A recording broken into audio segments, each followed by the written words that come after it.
So Allah invites the rich to assist the poor so that through the hunger they experienced in the fasting of Ramadan, the rich can truly understand the pains and the hunger in which the poor suffer. Now, if there was no fasting, there would be so many self-indulgent rich people who are unable to understand or perceive just how grievous it is to be hungry. What hunger is and what poverty is and being needy could not be comprehended, understood, if it was not for Ramadan, because it makes no difference if the man is of a royal family or if the man is the poorest of the poor. He could be the king of the world, he could be the poorest of the poor. Everybody has to fast.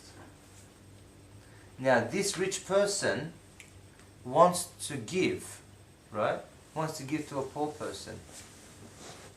How would he understand the pain of the poor person to be able to give comfortably or to be able to give generously?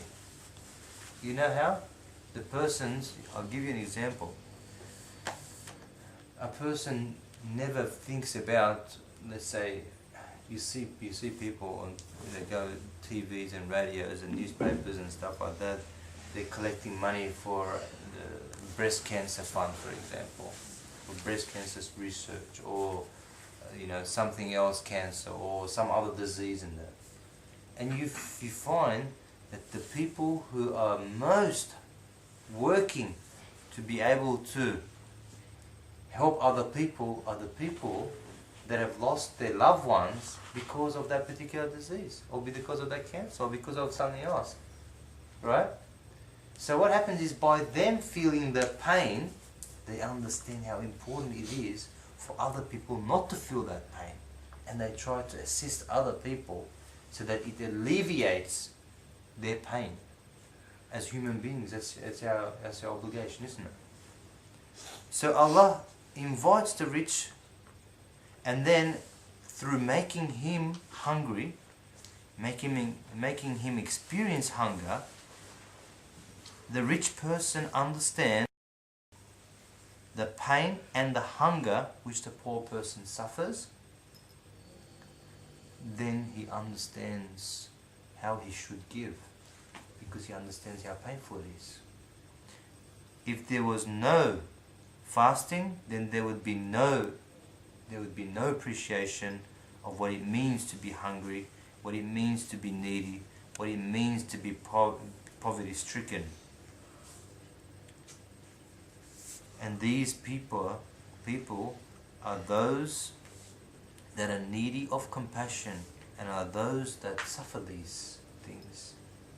So those people suffering hunger, those people having to be needy and poverty-stricken, need compassion from you and me and people that have, and to give to those who don't have. Compassion for one's fellow man is an essential of true thankfulness. Compassion for other human beings is an essential part of true thankfulness. You cannot be thankful unless you know how to be helpful at the same time and compassionate for others. Whoever a person is, there will always be someone poorer than himself in one respect. Doesn't matter who the person is, there's always somebody that is more poorer than them. He is enjoined, he is invited, he is commanded to be compassionate towards that person that is less well off than he is. If he was not himself compelled to suffer hunger, then he would not be able to give to the person by means of compassion. So what does Ramadan do? Ramadan makes people softer. Ramadan allows you to feel the pain of hunger. Ramadan allows you to feel needy. You got billions, but you're not even allowed to drink a cold glass of water. You can have anything you want, but you can't do it. All the riches of the world, when you're thirsty and you got $1 zillion, the only thing you want to do is drink water. Nothing else is going to give you pleasure.